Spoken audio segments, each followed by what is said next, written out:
Si arrit qeveria teknike? Qeveri teknike nuk ka.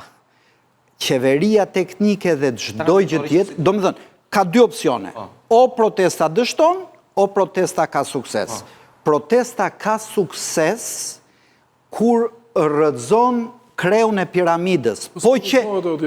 Atër protesta dështon dhe e kthej muhabetin aty ku ishte. I jep më shumë oksigjen, thëmë. Je dakord me mua që thash që zgjidhja është sepse nuk do qeveri teknike, zgjidhja është zgjidhje parakoshme. Si mendon ti që duhet të ekzistojë? Po zgjidhje parakoshme me bajra do futesh prap. Po mirë më jep zgjidhjen me klanin dhe me topin do futesh.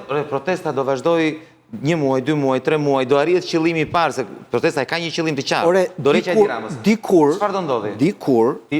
Dikur dhe në Libi, pasi të roqën zvargat Kadafin, u bën zgjedhje. Por sa ko Kadafi ishte në çadër, nuk i shkonte mendja njeriu që do bënte qeveri teknike dhe zgjedhje. Pra këtu ata prandaj janë rrugë, sepse kanë kuptuar që nuk ju ka ngelur më asnjë mjet demokratik për të gjetur zgjidhje në këtë vend. Pra, objektivi minimal dhe maksimal i kësaj proteste, a dështon, a ka sukses, kjo është çështje tjetër, është rrëzimi i kësaj qeverie, pastaj do jenë njerëz tjerë, ti, ajo vajza, shumë tjerë që do flasin. Ra qeveria, Edi Rama dhe Doreci, qeveria e gjitha në blok... E di si ndodha Agron? Më falë, qeveri teknike, tranzitore, si do bëhet? Agron, si do bëhet? Kush da qeverisi këtë vend? Agron, e vetmja gjë që mund të presi protesta është... Një sekundë. Agron. Apo do ta bëjnë, apo protestuesit do bëjnë... Agron. Një sekundë. Edi Rama dhe thotë... Një sekundë. Agron është e vetmja formë si që ka menduar protesta. Ne kemi një precedent. Kemi precedentin e vitit 97, kur Sali Berisha në tentativë për të bërë diktator, kishte shumicën e parlamentit, 90% deputetëve, por nuk bëri qeverinë e vetë. Pra, kur populli të detyron të merë nga të mbathura dhe të nxjerrë nga zyra, ky është e vetmja rrugë e suksesit të protestës. Pra, kur Edi Rama si Sali Berisha në 97-ën, ta marrin nga të mbathura dhe ta nxjerrin nga zyra. Çdo lloj zgjidhje tjetër, ulje në tryeza, bisedime për qeverira, bisedime për retushime, është dështimi protestës në optikën time. Shikom, Agron. Jo, presin se kjo është rëzime për zgjidhjen, se është rëzime, mund të jetë një mundësi, kjo që thotë... Vetëm e gjë që ka parashikuar protesta. Agron, qeveria teknike...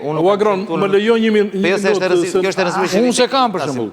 Ta jetë mendim ka të tja respektoj. Jo, absolutisht. Tani, unë nuk kam... Unë e dëgjova dhe respektoj, po nuk e kam. Duke debatuar e respekton tjetrin. Se kur thua ti thuj që duash se unë po them gjatë tjetër, atërë është... Jo, në rregull pra. Vazhdo pra. E pra. Ky po të pyet tani. Tani, 96-97 nuk e di... Ky s'te kupton.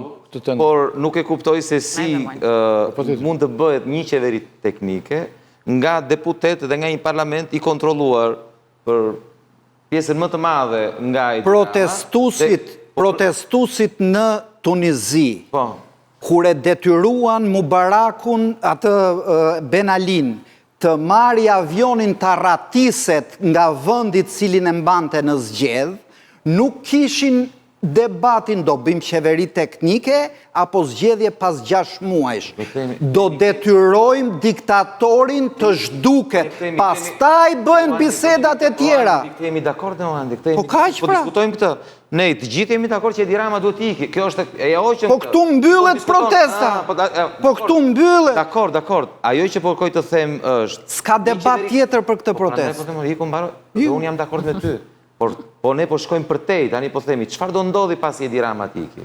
Dakord? Kjo është ta minosh protestën, po shkove për tej. Oke, kjo është, nuk da flasim atër, okej, dakord. Kjo është ta minosh, ata ka një qëllim, vlla. Dakord. Ky është politikan, vlla, dhe është në lojën e politikanit. Jo, mor, jo, është një çështje, nuk është, problemi është që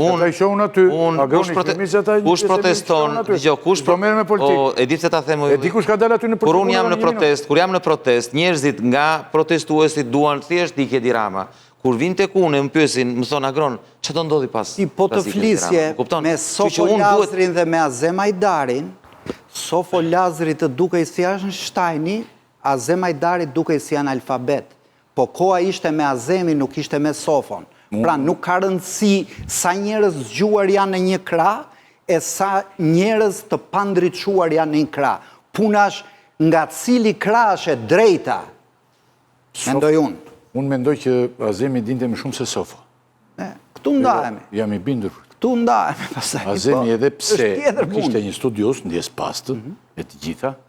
Të dy ndjes pastë. Sofo nuk e kam taku asnjëherë me Azemin Rinja, gjithmonë, është rinim gjatë, por kam idenë që Azemi dinte dhe kuptonte më shumë se Sofo. Edhe pse ai kishte lexuar të gjithë librat e komunizmit deri dhe materializmin dialektik, që ishte një mashtrim. Kështu që Sofo nuk ekzistonte, ai ke krahasim të gabuar. Sofon me Azemin i vetmi rast kur nuk përdore teorinë tënde të konsoliduar, lëre tjetrin në gabimin e vet. Kundërshtove gabimin tim, po e drejta jote është. Dhe opinionin tim. E mo, dakord, mo. Them opinionin tim këtu, se po thua Sofo Lazri ishte një... Sofo Lazri tani janë një tjetër që kishte bërë sot dje një artikull ku thoshte për, do me thënë vras si rinis, thoshte, një njeri që e ka bërë rinin copa. Okej. Po kështu mendojnë, se cili ta thot të vetën të këgjen. Pa tjetër.